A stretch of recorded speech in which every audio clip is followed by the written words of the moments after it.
Salut à tous, ça fait un moment que je me tâte à relancer une chaîne YouTube mais je trouvais pas trop de points d'attaque pour y aller et je pense qu'aujourd'hui est ce point-là.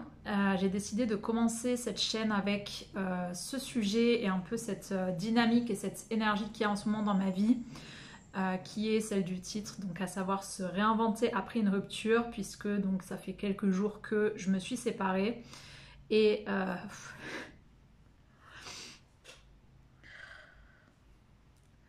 j'ai essayé de pleurer avant pour pas que ça arrive pendant la vidéo.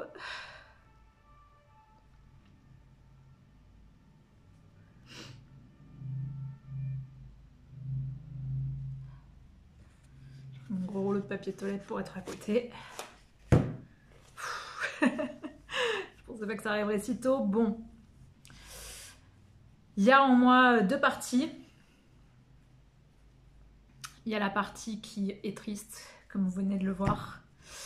Et il y a aussi l'autre partie qui a envie de profiter de l'opportunité pour renaître.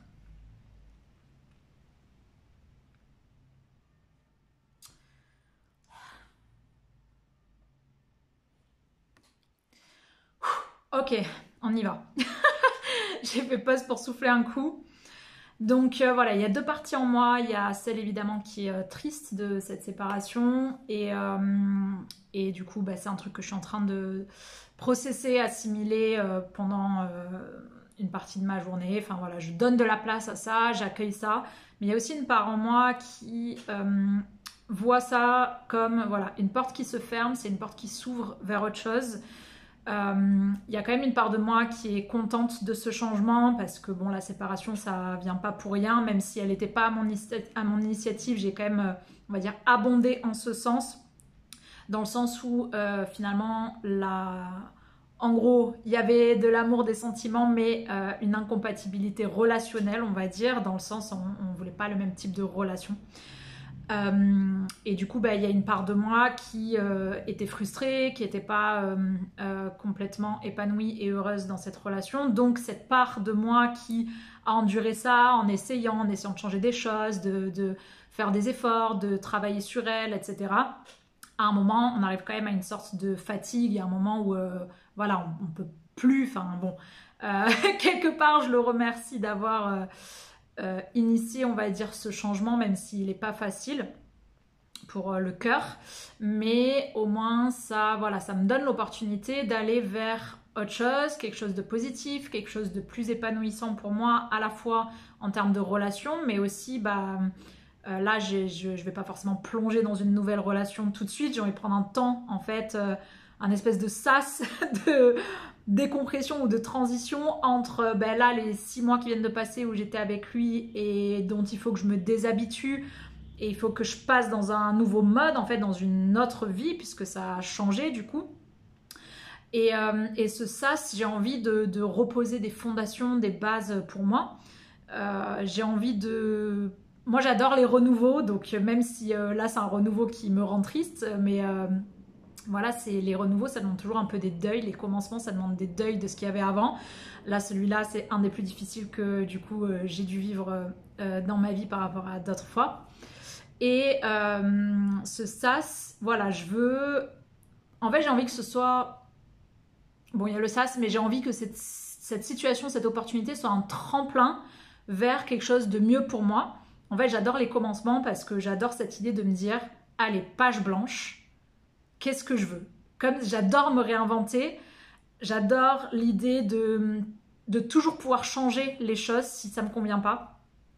Et l'autre jour, je suis en cherchant sur YouTube un peu des vidéos là-dessus, sur se réinventer, je suis tombée sur une vidéo de quelqu'un qui disait attention, le fait de vouloir se réinventer, ça peut être une fuite de quelque chose, parce que effectivement, se réinventer, c'est une façon positive de dire ok, c'est pas grave, qu'à cela ne tienne, puisque c'est comme ça et que la personne ne veut pas de moi ou autre raison qui fait que j'ai pas trop le choix, je dois avancer, je vais me réinventer, je vais devenir mieux, etc. Et je comprends ce que cette fille disait, attention, si en gros on fait que ça sans prendre le temps de sentir les émotions et de faire le bilan aussi du passé et de peut-être voir ce que ça nous a apporté et comment on s'est transformé. Je vois en quoi ça peut être une forme de fuite. Maintenant, moi, c'est un truc qui qui m'apporte plutôt du positif. Quand je pense à me réinventer, c'est quelque chose qui me tire vers le haut, c'est quelque chose qui m'aide en fait à voir les choses d'une façon positive, même dans une situation comme celle-là qui est négative, on va dire, d'un point de vue, en tout cas qui est désagréable d'un point de vue des émotions.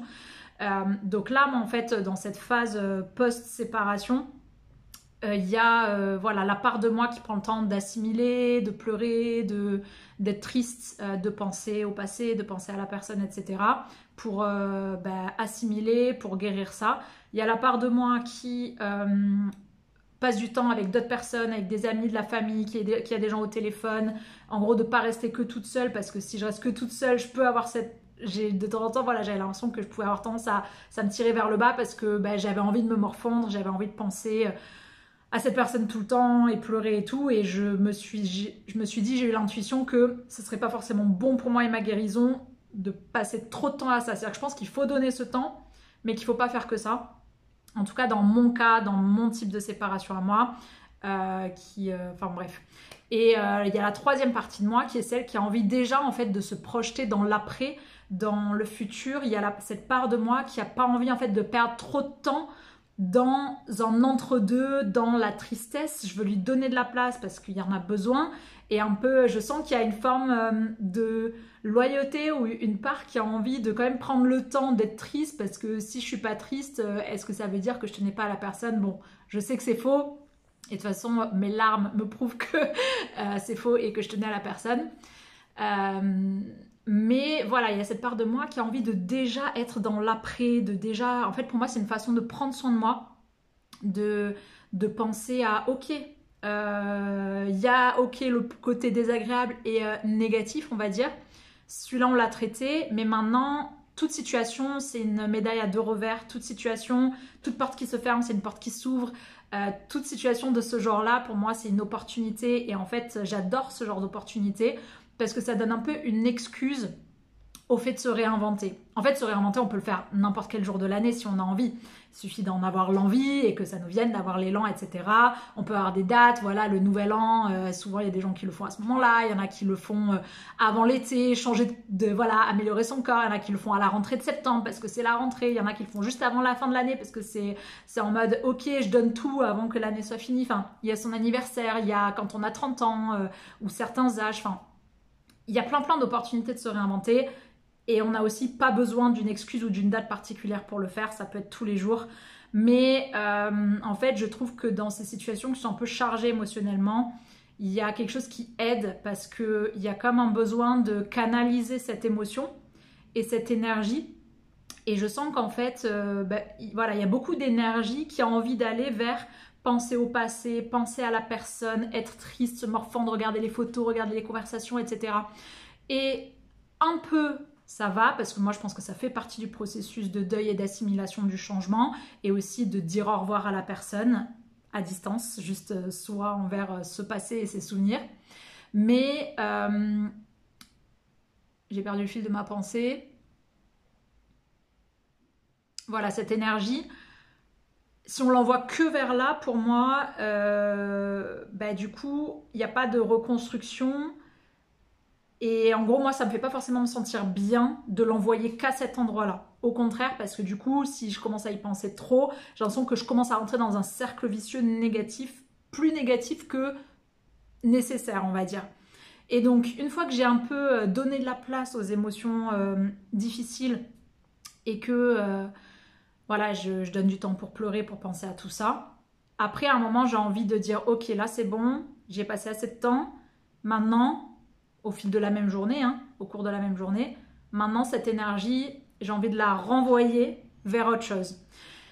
Et il y a un truc, bon, j'ai regardé pas mal de vidéos sur quoi faire après une séparation, comment, en anglais, il y a How to Survive a Breakup, donc comment survivre à une séparation, parce que c'est vrai que c'est très difficile au début, là, d'un coup, il y a une espèce de chute, un vertige, quelque chose d'angoissant de se retrouver seul et tout. Mais... voilà, en gros, ce que j'ai vu, c'est qu'apparemment, il y a pas mal de gens qui vont chercher à se distraire, à obtenir un meilleur corps, tu sais, le glow-up, changer quelque chose dans leur business pour un peu que l'autre personne soit deg. Ou tu sais, moi je regarde parfois des tirages de tarot sur YouTube et il y a souvent, en gros, comment faire en sorte que l'autre soit un peu deg et qu'il revienne vers nous. Et moi, c'est pas du tout mon énergie, c'est pas du tout mon intention. Pour moi, on s'est séparés sans problème, même si c'est triste. C'était avec beaucoup d'amour et de tendresse et j'ai pas envie, je cherche pas à le récupérer, je cherche pas à ce qu'il revienne, je cherche pas à prouver quoi que ce soit, je ressens pas le besoin de me venger. Et en plus, comme la séparation, il m'a plus guéri de ma peur du rejet et on va dire, je sais pas si j'ai une faible estime de moi, mais il y a une part de moi qui a peur de pas être aimée pour ce que je suis. Et lui, je dirais qu'il m'a plus guéri de ça qu'il ne m'a blessée de ça. Donc, je ressens, à la sortie de cette relation, je ressens pas le besoin j'ai pas cette blessure de me dire j'ai pas été aimée à la hauteur de ce que je méritais et j'ai besoin de du coup devenir encore mieux physiquement pour que l'autre soit deg de m'avoir perdu. Je pense que il m'a très bien aimée. C'était vraiment plus une question de relation et de à quel point la fréquence à laquelle on avait envie de se voir, ce genre de trucs. Et donc pour moi, cette énergie, c'est pas une énergie de vengeance et de j'espère le récupérer, c'est vraiment pour moi. Et en fait, je fais cette vidéo honnêtement avant tout pour moi, mais je me dis que en parlant de ce qui se passe pour moi et justement cette énergie que j'ai envie de canaliser et d'insuffler dans cette période, ça peut peut-être inspirer d'autres personnes à faire la même chose, c'est-à-dire à pas être 100% dans la tristesse et la nostalgie du passé et le souhait que ça n'ait pas changé, etc. Mais d'être dans la nouvelle page. Et en fait, les deux coexistent. Je pense qu'à un moment, au début, on est beaucoup dans le premier et c'est dur de penser au deuxième. C'est juste un tout petit peu. Moi, je vois que déjà en quelques jours, j'ai réussi à... au début, je pensais beaucoup à ça et très peu au passé et peu au futur, même si ça me traversait l'esprit. De jour en jour, ça a fait un petit peu comme ça. Et je pense qu'à force... ça va faire comme ça et que au bout d'un moment je serai guérie, peut-être que je penserai à lui mais juste de temps en temps comme ça, mais voilà, donc je pense que ça s'équilibre au fur et à mesure et donc je regarde là parce que j'ai pris des petites notes sur une feuille. Moi, qu'est-ce que je vois dans cette nouvelle page, c'est je me dis ok, bon, fait. Je ne suis plus avec cette personne, ma vie vient de changer du jour au lendemain, la vie à laquelle j'étais habituée est dans un confort depuis 6 mois, il n'y a plus ça. Je fais le point, déjà je suis qui aujourd'hui? Parce qu'en fait je ne suis pas la même personne qu'il y a 6 mois avant de le rencontrer, parce que cette relation m'a aidée à évoluer et c'était quelque chose de très positif en ce sens.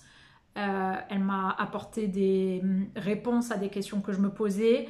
Elle m'a aidé à me transformer un peu parce que j'ai un peu travaillé sur moi pendant la relation à différents niveaux. Elle m'a aidé à clarifier ce que je recherchais dans une relation. Et donc, et en plus, au cours de la relation, indépendamment de la relation, j'avais aussi commencé à me transformer toute seule dans mes projets professionnels parce que en début novembre, voilà, je venais de passer 2 mois à écrire un livre qui finalement traitait un tout petit sujet pas du tout central par rapport à tout ce que je pouvais et voulais faire. Et j'ai eu cette sensation de mais qu'est-ce que je fous à mettre mon temps et mon énergie là-dessus alors que je sens que j'ai une mission qui est bien plus grande que ça, que j'ai beaucoup à apporter sur des trucs bien plus conséquents et pour beaucoup plus de monde. Et donc début novembre, j'ai commencé à avoir une transformation intérieure, énergétique d'abord, puis progressivement, ça a commencé à se matérialiser dans mon monde de plein de façons, au travers des choses que j'ai vues, des synchronicités, des petits changements qu'il y a eu, des petites opportunités que j'ai eues par rapport à l'argent, où j'avais des trucs qui étaient moins chers. Enfin, il y avait un peu comme des petits signes. Et puis j'ai vu une transformation aussi. Après, ça s'est fait aussi dans mes relations. Et je pense que celle-là, peut-être ça en fait partie, je sais pas. Mais je pense qu'en gros, il y a quelque chose qui a grandi en moi depuis début novembre. Là où j'enregistre la vidéo, on est mi-février. Et cette chose qui a grandi en moi, c'est énergétique. C'est comme s'il y avait quelque chose qui s'était gonflé de l'intérieur pour dire en fait, je veux plus de grandeur, plus d'abondance. Et donc c'est comme si j'avais upgradé de plusieurs niveaux, même du niveau 2 au niveau 5 à l'intérieur de moi. Et ça, voilà, ça a eu des répercussions par la suite. Après, je le sens plus ou moins selon les périodes. C'est pas tous les jours que je suis à fond et tout. Et donc ça aussi, ça m'a transformée pendant ces 6 mois puisque j'ai initié quelque chose qui a fait que début 2025, quand j'ai commencé l'année, j'étais beaucoup plus au clair sur ce que je voulais professionnellement, où je voulais aller cette année, ce que je voulais apporter aux gens, les contenus que je voulais créer, comment je voulais me positionner, l'énergie dans laquelle je voulais être. Et c'est un truc auquel je vais continuer à penser depuis. C'est un truc un peu en continu. Et là, en fait, c'est... voilà, qui je suis aujourd'hui, c'est cette personne qui, en 6 mois, a évolué de ce point de vue relationnel, enfin, a évolué, elle, de par la relation, mais de par aussi cet événement plus pro. Et donc, aujourd'hui, je suis, je dirais, à un niveau énergétique différent. Et je sens que j'ai besoin de poursuivre ce que j'ai commencé début 2025, mais j'ai besoin de, encore une fois, upgrader d'un niveau, c'est-à-dire qu'en fait là le fait de cette séparation c'est comme une libération, on s'est libéré l'un l'autre, lui s'est libéré d'une charge mentale parce que c'était ça que représentait la relation pour lui, puisqu'il est, enfin bon bref, je vais pas trop parler pour lui, je vais plus parler de moi, et moi ça m'a libéré de cette frustration un peu constante de ne pas pouvoir avoir plus un modèle relationnel plus engagé. Et donc, je pense qu'on s'est libérés tous les deux, ce qui va nous permettre d'aller chacun vers la prochaine phase de notre vie, le truc dont on a besoin maintenant. Je pense qu'on s'est apporté le truc qu'on avait besoin de s'apporter. On s'est guéri des trucs l'un l'autre. Et maintenant, cette libération, elle me permet aussi de me libérer du moi d'il y a 6 mois et de l'ancien moi. En gros, de muer, d'enlever ma mue et de dire c'est bon, je suis dans ma montgolfière, j'enlève du lest et je continue vers la suite encore plus haut. Et encore plus haut, c'est, voilà, moi ça passe beaucoup par mon projet professionnel puisque je suis entrepreneur et c'est pour ça que je suis en train aussi de faire une vidéo YouTube, c'est que j'écris des articles, j'ai une newsletter, j'ai un compte Instagram, que j'ai pas beaucoup alimenté pour l'instant, mais c'est un des trucs auxquels je suis en train de réfléchir. Et là, voilà, j'ai senti cet appel à commencer quelque chose sur YouTube. Je sens que l'énergie, elle a besoin d'être insufflée ici. Et elle a besoin d'être insufflée dans mes projets. Et en fait, c'est un peu ma mission. Mon entrepreneuriat, c'est un peu ma mission de vie qui est dedans, d'aider les gens et d'apporter quelque chose à la communauté, à l'humanité. Donc, dans cette nouvelle page post-rupture, il y a du coup cette question de qui je suis aujourd'hui et du coup, je me positionne où énergétiquement dans ma vie et c'est quoi c'est le nouveau moi, il est à quelle vibration, quel taux d'énergie. Ensuite, il y a me reconnecter à ce que je veux et construire quelque chose de neuf. Donc, c'est la personne que je suis aujourd'hui, elle a envie de quoi ? Même si ça, c'est un truc auquel je réfléchis tous les jours, tout le temps, toute l'année, et je ne me suis pas arrêtée de réfléchir à ça quand j'étais en relation. Au contraire, j'avais quand même pas mal le temps de le faire, puisqu'on n'était pas du tout collés l'un à l'autre. J'avais quand même beaucoup, beaucoup de temps toute seule. Et donc, c'est un truc auquel je réfléchis tout le temps. Mais là, en fait, c'est le fait d'avoir cette surcharge émotionnelle qui a besoin d'être renvoyée quelque part, d'être canalisée. J'ai l'impression d'être Dragon Ball Z, tu sais. Enfin, je me rappelle plus trop le dessin animé, mais je l'imagine, la former une boule d'énergie, puis l'envoyer. Et là, j'ai ça, j'ai la surcharge électrique émotionnelle qui est à l'intérieur de moi et qui a besoin d'être envoyée quelque part dehors. Et donc là, c'est une opportunité de quand même utiliser cette énergie, ce moment pour me dire... J'ai quand même le droit de changer d'avis, même si j'avais commencé un truc début 2025. Est-ce que je veux toujours faire ça? Est-ce qu'il n'y a pas quelque chose qui a changé? Je veux quoi pour le reste de l'année? Alors, moi, je pense pas à tout le reste de l'année, mais je pense plutôt, je sais pas pourquoi, aux 3 prochains mois. Enfin, je sais un peu pourquoi. C'est parce que je vis actuellement sur mes économies et que, en gros, mes économies se terminent dans à peu près 3 mois. Et donc, je sens que j'ai besoin de prendre les 3 prochains mois et de dire, là, go, on y va, c'est maintenant. J'ai commencé à lancer un nouveau truc, mais on va le lancer encore plus fort. On va y aller encore plus à fond. J'avais commencé à me libérer parce que je m'étais mis de la pression en janvier. Et je m'étais libérée de ça en me disant, faut que je sois plus spontanée. Quand j'ai envie de faire un truc, je le crée. J'arrête de me poser la question de est-ce que c'est le bon truc? Est-ce que je dois le travailler? Est-ce que ça a un intérêt que je poste ça sur Instagram? Non, j'y vais. Parce que j'ai besoin d'insuffler mon énergie dans le monde. J'ai besoin de faire sortir les choses. Et là, je sens qu'il y a encore un nouveau palier qui est passé avec cette séparation. C'est j'ai envie de plus, d'y aller plus à fond. J'ai besoin... le mot qui m'est venu quand j'ai fait une petite introspection l'autre jour, c'est explosion. Mais explosion dans le sens positif, en mode là c'est comme si c'était contenu, et là ça va se faire. Donc pour moi ça veut dire, je pense, créer encore plus, et l'idée de faire des vidéos YouTube, ça fait partie déjà de créer plus, donc du contenu gratuit, créer plus mes offres payantes, puisque j'ai plein d'idées, mais je les ai pas encore sortie, et donc je veux travailler surtout en parallèle, mais à un moment je veux sortir toutes les idées que j'ai et je veux envoyer dans le monde. Après les gens ils achètent pas, mais moi j'ai besoin de l'envoyer dans le monde en fait. Pendant 3 mois je veux créer du gratuit, du payant, et on fera le point après.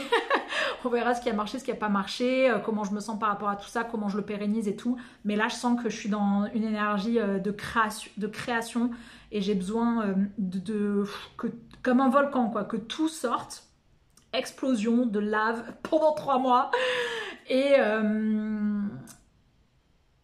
voilà.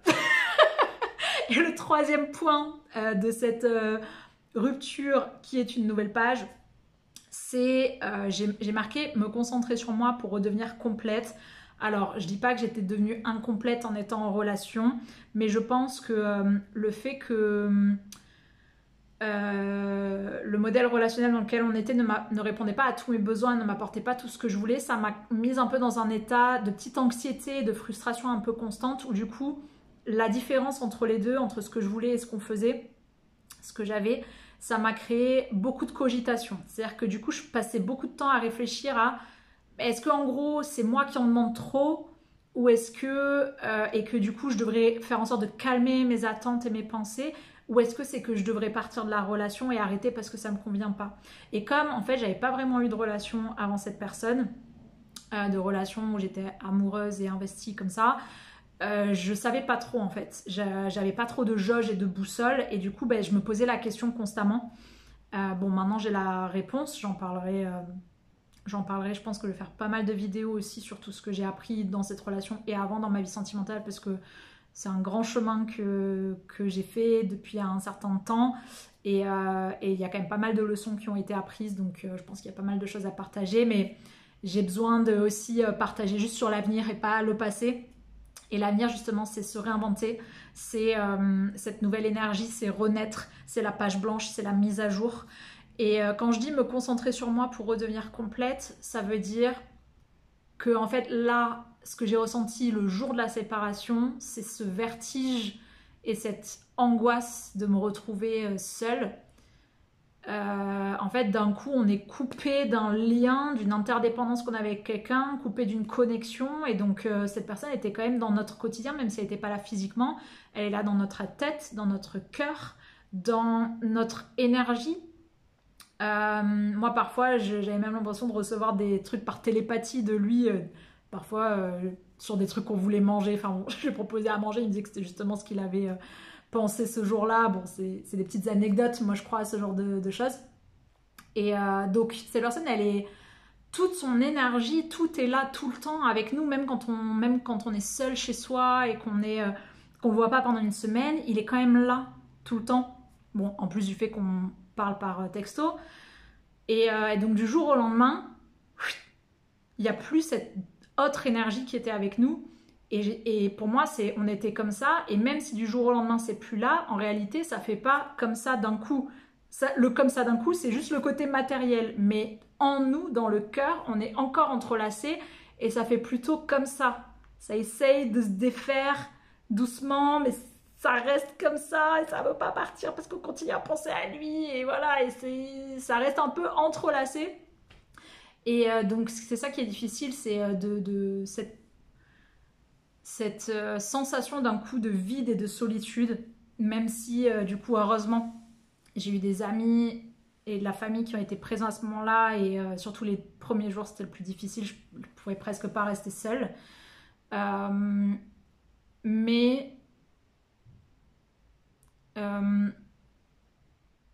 enfin bon, j'ai un peu bugué, mais ce que je veux dire c'est que ils étaient là, mais du coup il y a quand même ce sentiment de solitude qui fait que comme il y a comme une fuite d'énergie, bah, il y a besoin de ramener une énergie à l'intérieur, je trouve. Et c'est ça que j'entends par me concentrer sur moi pour redevenir complète, c'est-à-dire que toute la fuite d'énergie qu'il y a eu, ça fait que c'est comme quand tu ouvres 2 fenêtres chez toi et que ça fait un courant d'air. Quand tu ouvres qu'une fenêtre, l'air il circule tranquillement et tout, mais quand tu ouvres 2 fenêtres, ça fait un courant d'air qui va d'une fenêtre à l'autre, j'ai l'impression. On peut dire ça avec de l'eau sinon. Et du coup, je trouve que c'est ça aussi la séparation, c'est que la fuite d'énergie de l'autre qui est plus là, ça fait que nos pensées, elles vont vers l'autre. Elles suivent le mouvement, elles vont vers l'autre et elles fuient en fait là-bas. Et pour moi, me concentrer sur moi, c'est une manière de dire, attends, je mets un cale-porte ou je sais pas quoi, un truc qui empêche, je ferme la fenêtre en fait. Il n'y a plus qu'une fenêtre qui est ouverte, je ferme la deuxième et ça me permet de remettre de l'énergie à l'intérieur de moi. Et de me ressentir à nouveau pas en fuite d'énergie constante et du coup en tristesse et en vide constant et en solitude constant, mais il y a à nouveau une présence énergétique qui est en fait celle de moi à moi, comme si je soufflais sur la fenêtre et que l'air me revenait ou un truc comme ça. Et pour moi donc c'est le fait de se concentrer sur soi et sur mes projets et qu'est-ce que je veux et comment je me réinvente, c'est ça qui permet cette sensation. Et c'était un truc sur lequel j'avais pas mal travaillé quand j'étais célibataire. J'ai été célibataire très longtemps, j'ai pas eu de relation sérieuse avant 32 ans. Et là j'en ai 33 du coup. Et j'avais beaucoup travaillé là-dessus parce que du coup j'avais une fuite constante de mes pensées vers la peur de jamais trouver quelqu'un. Et constamment un peu être désespérée de vouloir quelqu'un. Et j'avais réussi à trouver comment fermer cette fenêtre et être dans cet espace avec moi et être bien et en paix avec le fait que si ça met 4 ans à arriver, c'est ok. Et finalement, ça arrivé genre 2 mois plus tard. Une fois que j'ai réussi à avoir cette sensation. Et là, pour moi, c'est le même mouvement. Et je pense pas que c'est... Enfin, pour moi, c'est pas du tout une histoire de dépendance affective. Bon... C'est un truc dont on parle beaucoup sur internet aujourd'hui, mais je pense que c'est un peu pas surcoté parce que je parlerai aussi de la dépendance affective. Mais je veux dire, c'est pas parce que d'un coup on se sent seul et vide après une rupture que c'est parce qu'on est dépendant. Après, je suis pas une experte du sujet, mais moi je trouve ça juste normal parce que tu es connecté à quelqu'un, puis du jour au lendemain tu coupes la connexion. Ça fait une sensation de vide. C'est comme, je pense, quand... Moi j'ai jamais sauté en parachute, mais on me raconte le truc, genre... T'es en train de tomber, puis d'un coup, il y a le parachute qui s'ouvre, et hop, ça te bloque, et d'un coup, t'as une sensation différente. T'es plus dans cette chute. Je dis pas que la relation est une chute, mais ce que je veux dire, c'est le changement de mouvement. Et donc, c'est logique. Ça te fait un truc, en fait. Ça te fait quelque chose. T'as une sensation différente. Bah, pour moi, c'est ça. La rupture et le fait de se retrouver seul, ça te fait une sensation différente. Et moi, je la trouve normale. Mais en tout cas, le fait de prendre du temps pour un peu penser à cette nouvelle page et cette opportunité de tremplin qu'on a pour créer quelque chose de nouveau, écrire un nouveau chapitre, faire une mise à jour de soi-même et de sa vie. Ça, c'est quelque chose de positif où on est centré que sur soi et je trouve que ça peut aider à pas être que en train de penser à l'autre, etc. Je pense que j'en ai assez dit sur ma vision de la nouvelle page post-rupture. C'est ça que j'entends par se réinventer et les prochaines vidéos seront destinées tantôt à parler de cette réinvention de soi-même et comment, à quoi je pense, sur quoi je travaille, voilà, comment je me réinvente au quotidien justement par rapport à ça. Et je pense qu'il y aura aussi des vidéos sur un peu tout ce que j'ai appris au cours de mon parcours vie sentimentale et voilà.